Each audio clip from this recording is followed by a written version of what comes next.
Job లేక ఇబ్బంది పడుతున్నారా? అయితే మెడికల్ కోడింగ్ మీకు మంచి ఆప్షన్. వెంటనే కాల్ చేసి కోర్సులో జాయిన్ అవ్వండి. నమస్తే, welcome back to Suman TV. Present మనతో పాటు ఉన్నారు అనలిస్ట్ మందర్ కృష్ణారెడ్డి గారు. నమస్తే సార్. నమస్తే అమ్మా.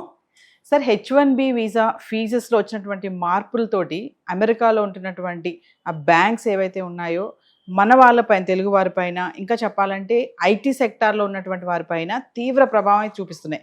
అంటే ఏదైతే వీసాకి సపోర్టివ్గా ఉంటాయో ఇవన్నీ కూడా కొంచెం కన్ఫ్యూజన్గా, అంటే వాళ్ళకి సపోర్టివ్గా ఉండకుండా ఈ ఫీజెస్ ఏవైతే పెంచారో వీటి వల్ల కొన్ని ఇష్యూస్ రావడం కూడా జరుగుతుంది. దానికి బ్యాంక్స్ కూడా కొంచెం సపోర్టివ్ అనేది కొంచెం తగ్గిందనే అనుకోవచ్చు అన్నట్టుగానే ఉంది. ఒకసారి బ్యాక్గ్రౌండ్ వెళ్ళి చెక్ చేస్తే సార్. అమెరికా అధ్యక్షుడు డొనాల్డ్ ట్రంప్ ఎన్నికల్లో ఇచ్చిన వాగ్దానానికి అనుగుణంగా అమెరికన్ వాసులకు ఎక్కువగా ఉద్యోగాలు దొరకాలి. ఇప్పుడు ఆ ఉద్యోగాల్లో ఎక్కువ భాగం వలసవాదులతో భర్తీ చేస్తున్నారు. కారణం ఏంటంటే అమెరికన్ నిబంధనల ప్రకారంగా అమెరికన్ పౌరులకు ఉద్యోగం ఇవ్వాలంటే మినిమం సాలరీస్ అనేవి, వేజెస్ అని చాలా హైయెస్ట్ రేంజ్లో ఫిక్స్ చేశారు. కాబట్టి ఆ ఉద్యోగానికి మామూలుగా అమెరికన్ పౌరులు సరిపోరని, ఆ క్వాలిఫికేషన్స్ అక్కడ వాళ్ళకు లేదని, లేదా అంత తక్కువ ఉద్యోగం వాళ్ళు చేయరని, ఇలాంటివి రకరకాల కారణాలు చూపిస్తూ అమెరికన్లకు రావాల్సిన ఉద్యోగాల్ని వలసవాదులకి, భారతీయులకి, ఇలాంటి వాళ్ళకి అక్కడ ఇచ్చేందుకు H1B వీసా, మిగతా వీసాలు కొన్నిటి తయారు చేయడం జరిగింది. వీటి వల్ల ఏమిటవుతుందంటే వలసవాదులు వస్తే వాళ్ళకి 4-5 టైమ్స్ తక్కువగా వాళ్ళకు జీతాలు ఇవ్వడానికి అవకాశం ఉంటుంది. రెండోది, ఎక్కువ టైం పని చేయించుకునే అవకాశం ఉంటుంది. హాలిడేస్, సండేస్లో కూడా అవసరమైతే వాళ్ళతో వర్క్ చేయించుకునే అవకాశం ఉంటుంది. తర్వాత ఒబీడియంట్గా ఉంటారు ఎక్కువ భాగం. అమెరికన్స్ అయితే ఇలా ఉండరు, ఫ్రెండ్లీ నేచర్గా ఉంటారు. ఎంత పెద్ద ఆఫీసర్ అయినా హాయ్ అని పిలుస్తారు తప్ప వాళ్ళు సరని కానీ ఇట్లాంటి కానీ ఉండవు. అది అమెరికన్ నేచర్గా ఉండదు, లేదు. కాబట్టి మన దేశం లాంటి దేశం నుంచి వెళ్ళినప్పుడు ఖచ్చితంగా అవన్నీ పాటిస్తారు. ఇన్ని రకాల ప్రయోజనాలు ఉన్నాయి కాబట్టి ఎక్కువగా ఇండియన్స్ని లేదా ఇతర దేశాల నుంచి తీసుకొచ్చుకోవడానికి ప్రయత్నం చేయడం జరుగుతుంది. ఇప్పుడు H1B వీసాలు $1,00,000 దాదాపుగా ప్రాసెసింగ్ ఫీజు పెట్టడం కానీ, ఇతర కొన్ని అప్లికేషన్ ఫీజులు పెంచేయడం కానీ, నిబంధనలు కఠినతరం చేయడం కానీ, తర్వాత భారతదేశం నుంచి తెచ్చే వాళ్ళకు కూడా 4-5 టైమ్స్ ఎక్కువగా సాలరీ ఇవ్వాలని చెప్పి నిబంధనలు తీసుకురావడం కానీ, ఇలాంటివన్నీ కూడా పెట్టడం వల్ల బయట నుంచి తెచ్చుకోవడం కన్నా లోకల్ వాళ్ళని తీసుకోవడం మేలనేటువంటిది కొంతమంది అభిప్రాయంగా తీసుకొని H1B వీసాలకు పోకుండా డైరెక్ట్గా అమెరికాలో ఉండే పౌరుల్ని ఎక్కువగా అపాయింట్ చేసుకోవడానికి బ్యాంకింగ్ రంగంలో ఎక్కువగా ఈ మార్పు జరుగుతుంది. పేరు పోసిన బ్యాంకులు చాలా వరకు దీంట్లోకి వస్తున్నాయి. నాస్కామ్ లాంటి సంస్థ, national association of software and service company, అలాంటి కంపెనీ కూడా దీనికి ఒత్తాసు పలుకుతూ 2 మార్గాలు సూచిస్తోంది. ఒకటి, మీరు అమెరికా పౌరులతో ఉద్యోగం చేయించుకోగలిగితే చేంజ్ చేసుకోండి, లేదంటే మీ బ్రాంచెస్ కొన్నింటిని మీరు అక్కడ షిఫ్ట్ చేసుకోండి. ఏ దేశంలో అయితే మీకు అనుగుణంగా ఉన్నాయో ఆ దేశాన్ని షిఫ్ట్ చేసుకోండి.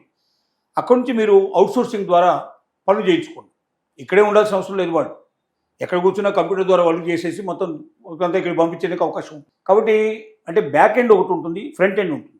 ఇప్పుడు బ్యాంకు లోపల ఫ్రంట్లో కూర్చొని పనిచేసే వాళ్ళతో పాటుగా బ్యాక్ ఎండ్ వర్క్ చేసే వాళ్ళు కూడా ఉంటారు. అంటే దీని అన్నిటినీ క్లబ్ చేసి దేనికి దానిక సపరేట్ చేసేసి ఎక్కడికి పంపించాలో దానికి సంబంధించి డీటెయిల్స్ అని పంపించేటువంటి రకరకాల పత్రులు ఉంటాయి దీని లోపల. అంటే రిజర్వ్ బ్యాంక్ ఆఫ్ ఇండియా లాగా ఒక సెంట్రల్ బ్యాంక్ ఏది ఉంటుందో ఆ సెంట్రల్ బ్యాంక్ ఇన్ఫర్మేషన్ పంపించాలి. తర్వాత కస్టమర్ ఇన్ఫర్మేషన్ అంతా ఒక దగ్గర స్టోర్ అయ్యేటట్టు చూడాలి. చాలా ఉంటాయి దీంట్లో. అంటే సాఫ్ట్వేర్లో అట్లా కొట్టంగానే అన్ని ఎక్కడికక్కడ డివైడ్ అయిపోవు. సాఫ్ట్వేర్లో ఇన్ఫర్మేషన్ ఉంటుంది. ఆ సాఫ్ట్వేర్లో ఉన్న ఇన్ఫర్మేషన్ తీసుకొని మళ్ళీ దేనికి దానికి సపరేట్ చేసేసి ఏ వింగ్ ఆ వింగ్ దానికి వచ్చినట్టుగా చేసి దాంట్లో ప్రాఫిట్ అండ్ లాస్ వ్యవహారం అన్నీ కూడా చూడాల్సిన అవసరం ఉంటుంది. కాబట్టి ఇవన్నీ చేయాలంటే ఎక్కడ కూర్చొని చేయొచ్చు, అది అమెరికాలో చేయాల్సిన అవసరం లేదు. సో అలాంటి వాళ్ళకి ఏం సలహా ఇస్తున్నారంటే, మీరు వేరే దేశంలో అయినా సరే బ్రాంచెస్ ఓపెన్ చేసుకొని అవుట్సోర్సింగ్ ద్వారా అక్కడ నుంచి ఇన్ఫర్మేషన్ మొత్తం తెప్పించేసుకొని మీరు మీ పని పూర్తి చేసుకోండి. లేదంటే అమెరికన్స్ని తీసుకొని పని చేసుకోండి. బ్యాంకు లాభాలు రావాలంటే ఇంతకన్నా మార్గం లేదు అని బ్యాంకింగ్కి సంబంధించినటువంటి మేనేజ్మెంటు వాళ్ళ మీద ఒత్తిడి చేస్తారు. సో ఈ రకంగా మార్పు, గుణాత్మకమైన మార్పు కనపడుతుంది అక్కడ. ఊరికే అమెరికన్ ప్రెసిడెంట్ డొనాల్డ్ ట్రంప్ పిచ్చి పని చేశాడని చాలామంది అనుకుంటున్నారు. కానీ కొన్ని విషయాల్లో ట్రంప్ తీసుకున్న నిర్ణయాలు దాని ఫలితాలు కూడా రావడం ప్రారంభమైంది. బ్యాంకింగ్ సెక్టార్ మీద ముఖ్యంగా కనబడుతున్నాయి. బ్యాంకింగ్ సెక్టార్లో చాలామంది H1B వీసాలకు వెళ్లకుండా ఆపేసి అమెరికన్స్ని ఎక్కువ తీసుకున్నట్టుగా కనబడుతుంది. మిగిలిన వాళ్ళు ఇతర దేశాల్లో బ్రాంచ్లు ఓపెన్ చేసుకుని అవుట్సోర్సింగ్ ద్వారా డెవలప్ చేస్తున్నా కనబడుతుంది. తద్వారా ఇతర వలసవాదుల్ని అమెరికాకు రప్పించాల్సిన అవసరం లేకుండానే తమ పనిని పూర్తి చేసుకోవడానికి ప్రయత్నాలు జరుగుతున్నాయి. అంటే రిజల్ట్స్ వస్తున్నాయి. సో ఈ రిజల్ట్స్ మిగతా రంగాల్లో కూడా డెవలప్ అవ్వడానికి ఆస్కారం ఉంది. ఇప్పుడు బ్యాంకింగ్ రంగంలో స్పష్టంగా కనబడుతుంది. మిగతా రంగాల్లో కూడా ఒక్కో దాంట్లో ప్రవేశించినట్టయితే కొన్నాళ్ళు పోయిన తర్వాత వలసవాదుల్ని ఇతర దేశాల వాళ్ళని పిలవకుండా అమెరికన్స్కే ఉద్యోగాలు ఇచ్చేయడం, లేదా తప్పని పరిస్థితి అయితే ఆ దేశాల లోపల బ్రాంచ్లు ఓపెన్ చేసుకుని అవుట్ సోర్సింగ్ ద్వారా తెప్పించుకోవడం అనేది జరుగుతుందని దీన్ని బట్టి మనకు అర్థమవుతుంది. అంటే దీనివల్ల సార్ మన వాళ్ళు ఇక అక్కడికి వెళ్ళడం అనేది తగ్గిపోతుంది అనుకోవచ్చు అంటారా? డెఫినెట్గా తగ్గిపోతుంది. ఉద్యోగ అవకాశాలు తగ్గిపోతాయి, ఉపాధి అవకాశాలు తగ్గిపోతాయి. ఒకవేళ ఇండియాలోనే ఒకవేళ దాన్ని బ్రాంచ్ పెట్టినా ఇక్కడ ఉండే సాలరీస్ వస్తాయి కానీ అక్కడ ఉండే సాలరీస్ రావు కదా. ఇక్కడ ఉండే సాలరీస్ అంటే ఇంక ఏ కంపెనీ అయినా ఒకటే, దాంతోపాటు ఆ కంపెనీ కూడా దాంతోపాటు జాయిన్ అవుతుంది. అంటే కంపెనీ తేడా ఏం లేదు. మిగతా కంపెనీలు ఎలా ఇస్తాయో అలాగే సాలరీస్ అట్లాగే ఇస్తాయి ఇండియాలో ఉండి మనం చేసినట్టయితే. అమెరికా వెళ్తున్నాం కాబట్టి అక్కడ సాలరీస్ పెంచి ఇస్తున్నారు కాబట్టి ఎంతో కొంత మిగిల్చుకొని అక్కడ నుంచి పంపించుకోవడం కానీ లేదా వాళ్ళు అక్కడ ప్రాపర్టీస్ కూడా పెట్టుకోవడం కానీ అవకాశం ఏర్పడుతుంది. రోజు రోజుకి అమెరికాకు వెళ్ళే అవకాశాలను తగ్గించేస్తున్నారు. ఇది మన భారతీయులు గ్రహించాల్సిన అవసరం ఉంది.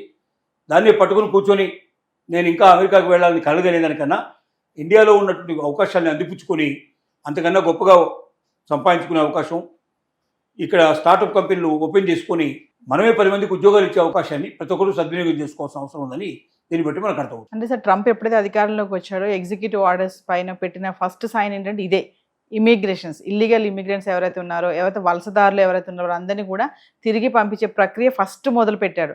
అంటే ఇప్పుడు ఇది అన్ని చూసుకుంటే కూడా ఎక్కడ వాళ్ళని అక్కడ ఆపేసేయాలి, ఎక్కువ మంది అమెరికా రాకుండా చేయడానికి అనుకోవచ్చు అంటారు. అమెరికాకు రాకుండా చేయడానికి స్పష్టంగా చెప్పాడు, మనం అనుకోవడానికి క్లియర్ చెప్పాడు. మీరు మా దేశానికి రాకండి, మా దేశం మీద డిపెండ్ అయిన వాళ్ళు ఈ దేశాన్ని వదిలిపెట్టి వెళ్ళండి, మా దేశానికి లాభం చేకూర్చేవాళ్ళు, మా దేశానికి ఆర్థికాభివృద్ధి తీసుకొచ్చేవాళ్ళు, మా దేశానికి పేరు ప్రఖ్యాతం సంపాదించే వాళ్ళు ఉన్నారు, వాళ్ళు మాత్రమే ఉండండి. లేదా మీ దేశం నుంచి డబ్బులు తీసుకొచ్చి మా దగ్గర ఖర్చు పెట్టేటైతే రండి. అంతేగాని ఇక్కడ నుంచి మాత్రం తీసుకెళ్లాలని కోరుకునే వాళ్ళు కానీ ఇక్కడి వాళ్ళ దగ్గరే డబ్బు తీసుకొని ఇక్కడే అభివృద్ధి కావాలనుకునే వాళ్ళు మాత్రం ఇక్కడ ఉండాల్సిన అవసరం లేదని చాలా స్పష్టంగా చెప్పాడు. దాని ఫలితాలు వస్తున్నట్టుగా కనబడుతుంది. బ్యాంకింగ్ సెక్టార్లో స్పష్టంగా కనబడుతున్నాయి.